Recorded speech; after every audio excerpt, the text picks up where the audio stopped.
టీడీపీలో అన్ని వర్గాలకు సముచిత స్థానం ఉంటుందంటున్నారు ఆ పార్టీ అధినేత చంద్రబాబు. రెండో రోజు మహానాడులో ప్రసంగించిన ఆయన జనాభా ప్రకారం అన్ని కులాలకు సమాన గౌరవం ఇస్తున్నట్లు తెలిపారు.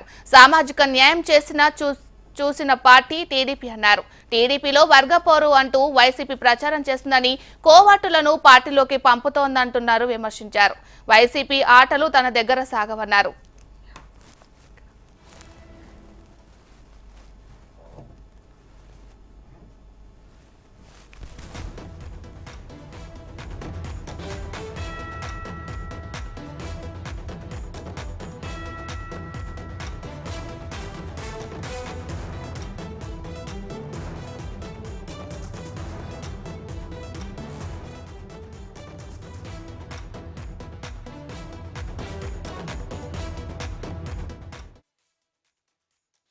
ఆర్థిక పరంగా సామాజికంగా నా ఆడబిడ్డలు మగబిడ్డలతో సమానంగా ఉండాలనేది నా సంకల్పం.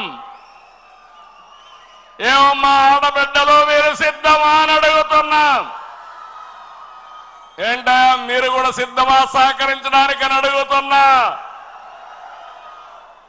ఆడబిడ్డల్ని ఎక్కడైతే గౌరవిస్తామో అక్కడ భవిష్యత్తు బంగారుగా ఉంటుందని మరొకసారి మీకు తెలియజేస్తున్నా. ఇంకో పక్క అన్నదాతకు అండగా ఉంటాం. 50 రూపాయలకే కరెంట్ ఇచ్చిన పార్టీ తెలుగుదేశం పార్టీ. సాగునీటి ప్రాజెక్టులకు ప్రాధాన్యత ఇచ్చిన పార్టీ తెలుగుదేశం పార్టీ. యాంత్రీకరణ రుణాలు సబ్సిడీలు ఇచ్చిన పార్టీ తెలుగుదేశం పార్టీ. పామాయిల్ లాంటి సాగును తీసుకొచ్చిన పార్టీ తెలుగుదేశం పార్టీ.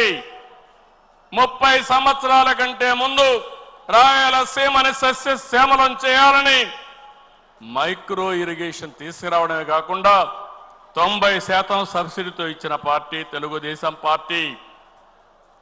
పూర్తిగా ఇరిగేషన్ ప్రాజెక్టులు పూర్తి చేస్తాం. అదే సమయంలో నేను ఒకటే కోరుతున్నాను, ఆహారపు అలవాట్లు మారాయి. దీనివల్ల చాలా వరకు పంటలు కూడా మనం మార్చుకోవాల్సిన అవసరం ఉంది. సాగు పద్ధతులు మారాలి. ఈరోజు మనం ఆలోచించేది ఉత్తరాంధ్రలో ఏజెన్సీ ఏరియాలో అరకు కాఫీ చూస్తే 20 ఏళ్ల మునుపు ప్రారంభించా. ఈరోజు ప్రపంచం మొత్తం అరకు కాఫీ అంటే టేస్ట్ చేయని వాళ్ళు లేరంటే వరల్డ్ బెస్ట్ బ్రాండ్గా తయారయ్యే పరిస్థితి వచ్చింది. ఇంకో పక్క కోస్టల్ ఆంధ్రాలో అక్వా, రాయలసీమలో హార్టికల్చర్, మిగిలిన ప్రాంతాల్లో వాణిజ్య పంటలు రైతుల జీవితాలనే మారుస్తాయని చెప్పి కూడా నేను మీకు తెలియజేస్తున్నా. ఉత్తరాంధ్ర ప్రాజెక్టులు పూర్తి చేస్తాం, పోలవరం పూర్తి చేస్తాం, సీమలో ఉండే ప్రాజెక్టులు పూర్తి చేస్తాం. పోలవరం బనకచర్ల పూర్తి చేసి రాష్ట్రం మొత్తం సస్యశ్యామలం చేసే బాధ్యత మనం పెట్టుకుంటామని చెప్పి నేను మీకు తెలియజేస్తూ, అన్నదాతకు ఇవ్వాల్సినటువంటి 20,000 రూపాయలు కేంద్రం ఇచ్చేటప్పుడు మన వాటాగా 3 విడతల్లో వాళ్ళ అకౌంట్లో జమ చేసే బాధ్యత ఈ ప్రభుత్వానిదని చెప్పి నేను మీకు తెలియజేస్తున్నాను. రైతుల పంటలకు లాభసాటిగా గిట్టుబాటు ధర ఇప్పించే బాధ్యత తీసుకుంటాం. దీంతో మనం ముందుకు పోతామని చెప్పి కూడా నేను విజ్ఞప్తి చేస్తున్నా. ఇకపోతే యువశక్తి నిర్వీర్యం చేశారు.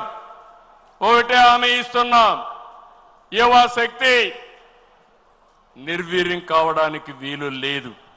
అలాంటి శక్తిని మీరు చూస్తే, నేను జైల్లో ఉన్నప్పుడు అకారణంగా జైల్లో పెడితే దగ్గర 100 దేశాల్లో 52-53 రోజులు రాజీ లేని పోరాటం చేశారంటే అది నాకు వాళ్లకు నా మీద ఉండే అభిమానం.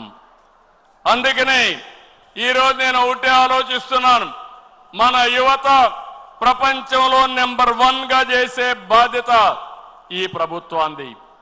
డిఎస్సి, ప్రైవేటు ఉద్యోగాలు, గవర్నమెంట్ ఉద్యోగాలు ప్రపంచానికి సేవలు చేసే విధంగా వాళ్ళలో తెలివితేటలు పెంచి ఆంధ్రప్రదేశ్ రాష్ట్రాన్ని ప్రపంచానికి ఒక హబ్బుగా తయారు చేసి ఈ సేవలు అందిస్తామని చెప్పి కూడా నేను మీకు తెలియజేస్తున్నా.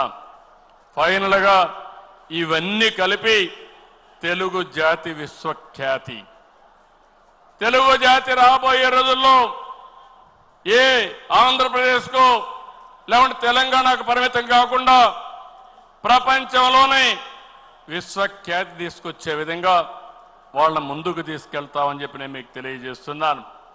ఈరోజు మీరు ఒక్క విషయం ఫైనల్గా చెప్తున్నాను. మనమందరం ఒక ఇన్స్పైరింగ్ టైంలో ఉన్నాం. టెక్నాలజీ మెచ్యూరిటీ వచ్చింది. భవిష్యత్తులో హార్డ్ వర్క్ చేయాల్సిన పని లేదు, స్మార్ట్ వర్క్ చేయాలి.